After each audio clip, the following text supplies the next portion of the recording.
Welcome everybody to How Fast Will It Go, and today we're dealing with the 2018 BMW M5. Now this has 1,212 horsepower, 831 pounds-feet of torque from a 5.7 litre twin turbocharged V10 engine.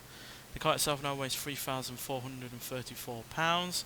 Already had all-wheel drive, so I've kept that, and it now can do 0 to 60 in 2.125 seconds and 0 to 100 in 3.989 seconds. So this is obviously the king of the sports saloons, and yeah, after the rather disappointing Alfa Romeo Giulia Quadrifoglio saloon, seeing whether or not this can do any better, as that Alfa only managed 251 despite it having really rather great handling. So yeah, hopefully this has the handling but also the top speed, so let's get out there and see what it can do.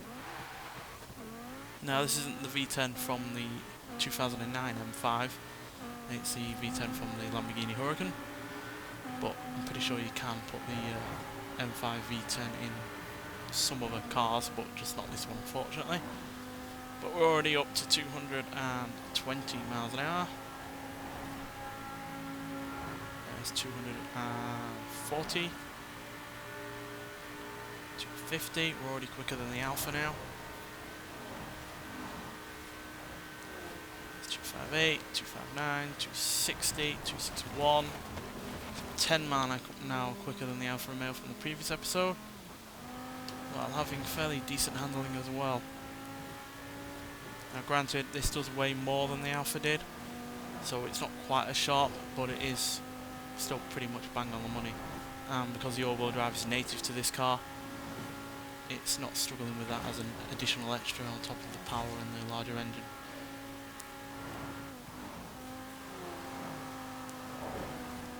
Right, let's get to the roundabout and get round the other side and see if we can get any more than 261. Big problem with this though is the gearbox, because obviously it's all-wheel drive standard. The gearbox is pretty much the same. It's still got 8 gears, and that 8th gear is a bit of an issue in terms of gaining acceleration and speed.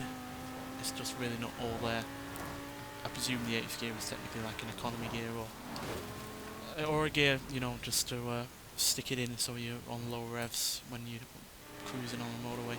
Because yeah, I had to really lengthen the gears to no, I had to shorten the gears a lot just to get the 8th gear to be as good as it is.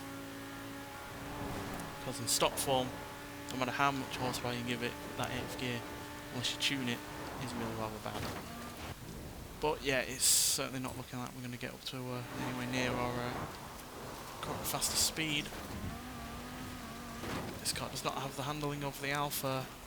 It is sharp in most cases, but it's very easy to, you know, get it going all over the place by accident.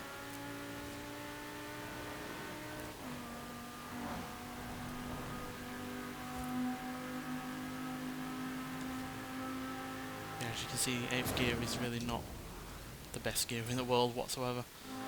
Obviously you could change the gearbox if you swapped it out to rear wheel drive, but then again that risks not being able to control the car with only rear wheel drive. So yeah, it's a bit of a compromise either way. But yeah, 261 is still a solid top speed. Certainly not the fastest saloon that we've had on this series, but certainly faster than last week's Alfa Romeo, even though I on the whole prefer that car to this one. But yeah, 261 is still pretty good, but like I said, it's not the fastest saloon that we've had. The Lexus ISF, for instance, or the Mercedes AMG GT 4-door coupe is quicker.